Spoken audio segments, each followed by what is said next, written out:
शाळेत पहिला नंबर काढणारा टॉपर मुलगा सरकारी नोकरीत अडकतोय आणि बॅक बेंचर त्याचा दोस्त मात्र करोडोंची कंपनी उभा करतोय. असं का मित्रांनो? तुम्ही कधी विचार केलाय का? कारण सिस्टीम फिक्स नाही, ती हॅक करायची असते. तुम्हाला नेहमी शिस्त लावा, नियम पाळा, लाईन मध्ये उभे राहा असं शिकवलं जाते, पण मोठी लोक कधीच लाईन मध्ये उभे राहत नाहीत मित्रांनो.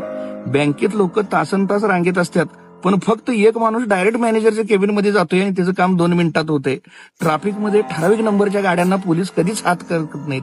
सरकारी टेंडर निघतोय, पण अगोदरच कोणतर ती डील फायनल केलेली असत्या. सिस्टम हॅक करणारी लोक रूल फॉलो करत नाहीत, तर ते रूल मेकर बनतात. मित्रांनो, जरा विचार करा.